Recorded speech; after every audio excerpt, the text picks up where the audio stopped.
Nipo katika eneo la miche yetu, miche ya embe kama unavyoweza kuona, lakini hapa ni kitaruni kwangu. Hapa tuna miche ya aina mbalimbali. Tunazo embe, tunazo limao, tunazo chungwa, tunazo ndimu, tunazo passion, lakini mazao mengine ya kibiashara kama kokoa, korosho, pia tupo nazo hapa parachichi na miche mingine ya maua pamoja na miche ya mbao. Kama unavyoweza kuona hapa ndipo kitaruni ambako mzigo wote ninao kuleteeni unatokea hapa. Na leo nipo kwa ajili ya kuwapatia somo dogo ambalo watu wengi huwa wanajiuliza na wanaogopa sana. Tofauti ya miche hii tunayozalisha na GMO ni nini tofauti yake? Watu wengi wamekuwa wakidanganyana ya kwamba miche ambayo mnachukua ni miche ya GMO, kwa hiyo ina madhara, inapunguza maisha, inaleta magonjwa na vitu kama hivyo. Lakini kuna ukweli gani kwenye hili na uhalisia wake ukoje? Kwanza niseme tu ya kwamba GMO definition yake ni genetic modified organisms, kwa maana ya kwamba ni mimea ama wanyama ama viumbe ambavyo vimebadilishwa namna ya kuishi, yani jini zake zimebadilishwa. Na kiuhalisia kwa nchi yetu Tanzania hatujaruhusiwa ama hakuna taasisi iliyoruhusiwa kuingiza GMO ndani. Kwa Afrika kama sijakosea ni nchi moja tu ya South Africa ambayo ndio imeruhusiwa kuingiza GMO. Sasa nini ambacho kinatokea kwetu sisi? Unakuta mwembe ambao ulikuwa unazaa ambao itakiwa uzae baada ya miaka 7, au limao ambayo itakiwa izae baada ya miaka 5, ama parachichi ambayo itakiwa izae baada ya miaka 6 ama 8 inaanza kuzaa baada ya miaka 2.5 ama baada ya mwaka mmoja. Ni nini ambacho kinatokea? Ambacho kinatokea kwetu, tunafanya grafting pamoja na budding kwa baadhi ya miche. Grafting tunafanya kwa miembe na parachichi, lakini budding tunafanya kwenye miche ya jamii yote ya michungwa kama limao, ndimu, chenza, citrus, pomelo pamoja na miche mingine kama pixie orange na blood orange pia. Nini maana ya budding ama nini maana ya grafting?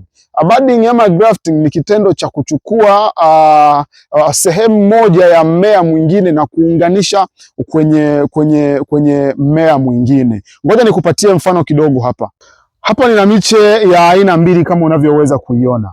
Hii yote ni miche ya embe, lakini nataka nikuelezee sasa grafting inafanyikaje au budding inafanyikaje na inakuwaje. Huu mche wa embe huu ukienda kuupanda moja kwa moja shambani kwako utakaa miaka 7 kama ulivyo mche mwingine wa kienyeji wa kawaida, lakini hii ukienda kuipanda leo itakaa miaka 2.5 ama miaka 3 tu inaanza kukupatia matokeo. Sasa tunachokifanya, tunachukua ile mbegu ya kawaida, mbegu ya loko kabisa, tunaipanda, na baada ya kuipanda tunachokitengeneza hapa tunakiita root. Kwa hiyo huu mche wote huu unaouona ni root, bado haujafikia level ya kupelekwa kitaluni. Lakini kuna huu mche huu.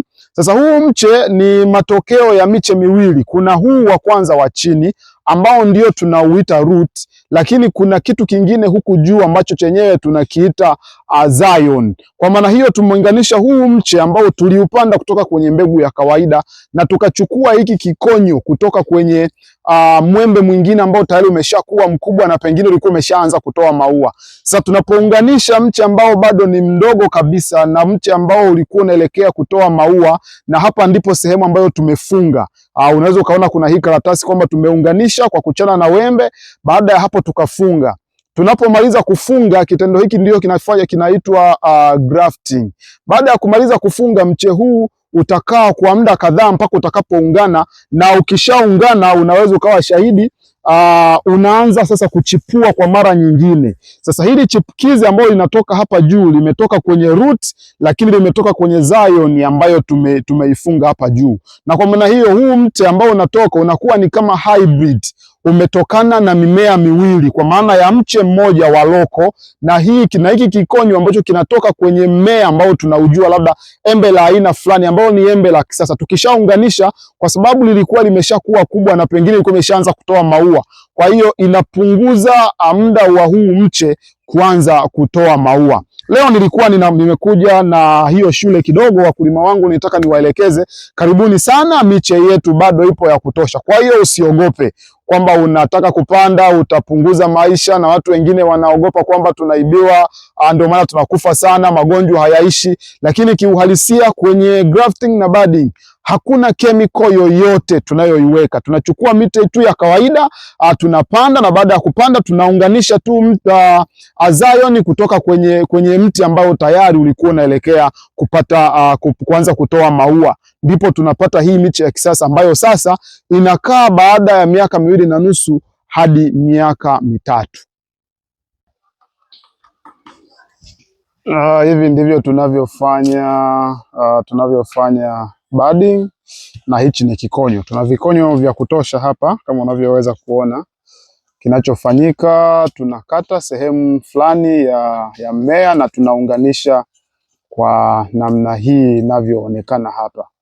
Kwa hiyo hakuna chemical yote inayotumika. Baada ya kuunganisha hivyo, tunasubiri tena baada ya muda mpaka itakapoanza kuchipua, ndipo tuweze kuwauzia na kuipeleka. Unaweza ukaona hapa tuna miche ya parachichi ya kutosha ambayo tupo tunaifanyia budding. Kwa hiyo karibuni sana wateja wangu.